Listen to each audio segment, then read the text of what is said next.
কারো জীবনে সাফল্য সহজে আসে না বন্ধু। জীবনে সফল হতে হয়। সাফল্য আনা কিন্তু সহজ ব্যাপার নয়, এর পেছনে থাকে প্রচুর পরিশ্রম। তবে দৈনন্দিন জীবনের কিছু বদলও সাফল্য এনে দিতে পারে আপনার জীবনে। রোজ কিভাবে চলছেন বা কিভাবে চলবেন তার উপরেও নির্ভর করে আপনি কতটা সফল হবেন। আসুন জেনে নেওয়া যাক বেশ কিছু নিয়ম বা পদ্ধতি যা আপনাকে সফলতার চূড়ায় পৌঁছে দেবে। প্রথমত, জীবনের সাফল্য আনতে সবার আগে যেটা করতে হবে সেটা হচ্ছে একটা সঠিক নিয়ম মেনে জীবন ধারণ। নিয়ম মেনে জীবন ধারণ করলে সাফল্য সহজেই আনা যায়। নিজের মনকে বোঝান যে কোনটা গুরুত্বপূর্ণ এবং কোনটা নয়।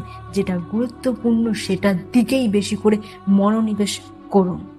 দ্বিতীয়, সারাদিনের একটা দিনলিপি তৈরি করুন। সারাদিনে কি কি করবেন, কখন কোন সময় কোনটার জন্য বরাদ্দ রেখেছেন তার নির্দিষ্ট নিয়ম অবশ্যই রাখতে হবে। দিনের প্রত্যেকটা কাজের জন্য নির্দিষ্ট সময় বরাদ্দ করে লিখে রাখুন খাতায়। তৃতীয়, সময়ের সঠিক ব্যবহার শিখতে হবে বন্ধু। অকারণে সময় একেবারেই নষ্ট করা চলবে না, কারণ সময় কখনো ফিরে আসে না।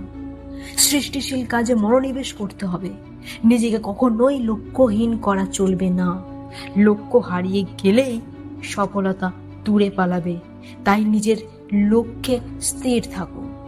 চতুর্থ নিয়ম এবং সর্বশেষ নিয়ম, সাফল্যের পেছনে দৌড়াতে দৌড়াতে ক্লান্ত লাগলে নিজের পছন্দের জিনিস করুন বন্ধু। নিজের কোনো কাছের বন্ধুর সাথে কথা বলুন। নিজেকেও একটু সময় দিন। আর নিজেকে বোঝান যে কঠোর পরিশ্রমের পরেই সাফল্য আসবে। তাই পরিশ্রম করতে করতে হাঁপিয়ে গেলে চলবে না বন্ধু।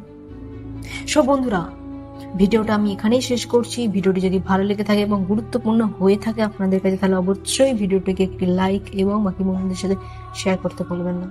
চ্যানেলে যদি নতুন হয়ে থাকেন তো অবশ্যই চ্যানেলটিকে সাবস্ক্রাইব করে তবেই যাবেন। দেখা হচ্ছে এইরকম একটি সুন্দর মোটিভেশনাল ভিডিও। ধন্যবাদ।